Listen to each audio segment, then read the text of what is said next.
October 1st, 1966. The gates of Spandau Prison swung open. Albert Speer had served every single day of his 20-year sentence. The man once known as Hitler's architect, the minister who armed the Nazi war machine with slave labor, was a free man. A crowd of reporters and a sleek black limousine awaited him. His 6 children, now adults with families of their own, waited too, hoping for the reunion they had dreamed of for 2 decades. The reunion never came. Instead, Speer stepped into the limousine, gave a press conference, and began a new project. Not rebuilding his shattered family, but meticulously constructing his own myth. While the world bought his story of the good Nazi who didn't know, his children watched in silence. And then, one by one, they built something he never could, a life of atonement. This is not the story of a war criminal's prison sentence. This is the story of the sentence his family served long after his release, and how they chose to break the legacy he left behind. Before the fall, the Speer children lived a life of surreal privilege within the inner sanctum of the Third Reich. Their father, Albert Speer, was not just an architect. He was Hitler's visionary confidant. He designed the chilling Cathedral of Light at Nuremberg rallies and dreamed of demolishing Berlin to rebuild it as Germania, the global capital of a 1,000-year Reich. This proximity to absolute power made his family Nazi royalty. The children's playground was the Obersalzberg. Hitler's Alpine retreat, the Berghof, was their second home. They watched Mickey Mouse cartoons with Eva Braun. They rode the gleaming brass elevator up to the eagle's nest, perched above the clouds. For them, the men plotting genocide were uncles who patted their heads. Years later, his daughter Margaret would describe it with a haunting phrase. It was, in a way, an ideal childhood. It was a childhood built inside a monster's lair. Blissfully unaware the fairy tale was written in blood. The collapse in May 1945 was absolute. American GIs stormed their home, looting silverware, toys, and art into duffel bags as the children watched. Their father, who had commanded millions, surrendered in silence. At the Nuremberg trials, the evidence was damning. Speer's real crime wasn't designing buildings. It was managing a vast system of slave labor for the war machine. Under his authority, millions from concentration camps and occupied territories were worked to death in factories. The prosecution demanded the noose, but Speer performed a masterstroke. While other Nazis raged or denied, he expressed collective moral guilt. He played the remorseful technocrat, blind to the Holocaust's worst horrors, seduced by Hitler. The judges were divided. In the end, he received 20 years in Spandau, a sentence of survival. For his wife, Margaret, it was a cruel fate. 20 years of widowhood with a living husband. The family, now social poison in post-war Germany, relocated to Heidelberg. Friends vanished. Doors closed. The Speer name was a curse. Their survival came from a dark source: guilt money. Rudolf Wolters, Speer's former aide, secretly organized a school fund. Wealthy industrialists who had profited from Speer's slave labor empire contributed nearly 158,000 Deutsche Marks over the years. The family of the war criminal was kept afloat by the silent gratitude of his accomplices. The children carried invisible scars. The youngest son, born in 1940 at the peak of Nazi triumph, was named Adolf. By 1945, the name was a radioactive burden.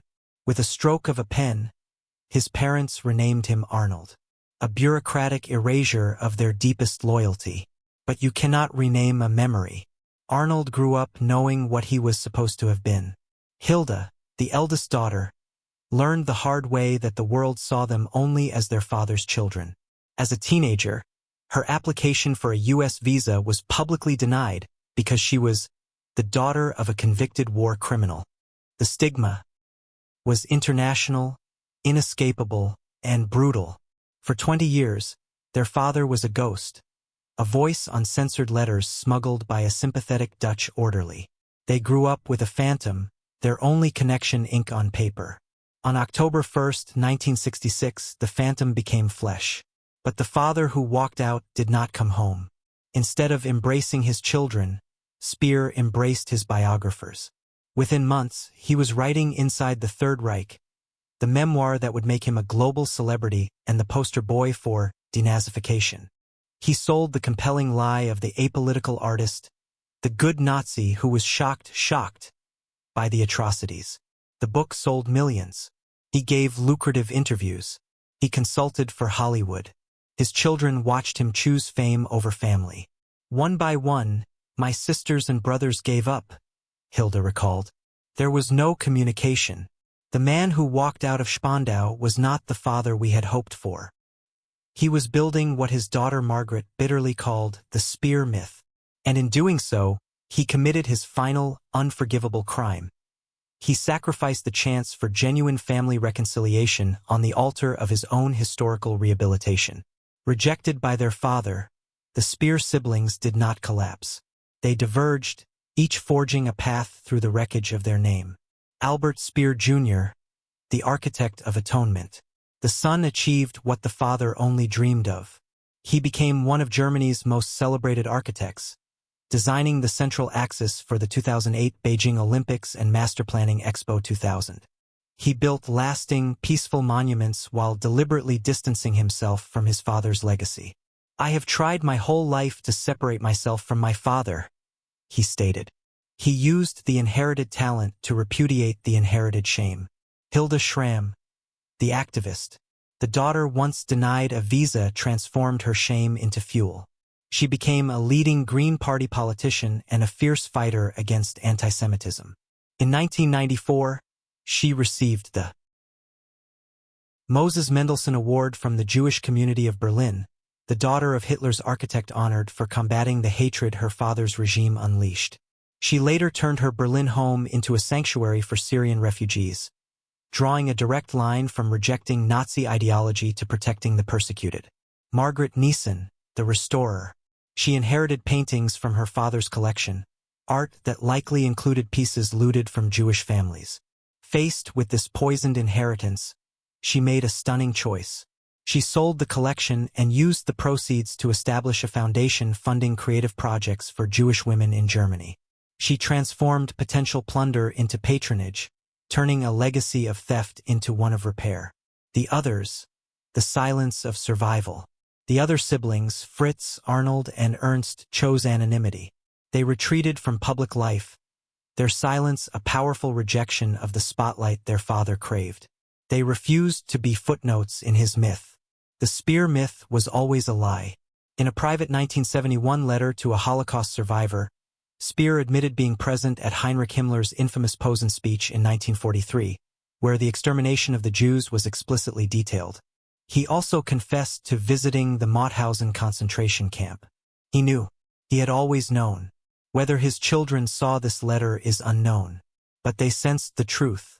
The man performing remorse for the cameras had none left for the intimate wounds he had caused.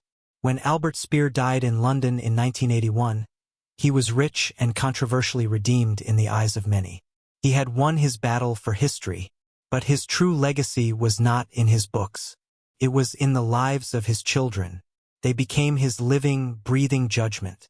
They proved that the most powerful response to a toxic inheritance is not silence or defense, but active moral opposition. They served a life sentence he never did, and in their courage they found a freedom he never could, the freedom to atone. The architect's greatest creation was not a building, but the children who dismantled his legacy, brick by painful brick. History is not just about the monsters. It's about the shadows they cast, and those who choose to step into the light. Subscribe for more investigations into the unresolved echoes of the past.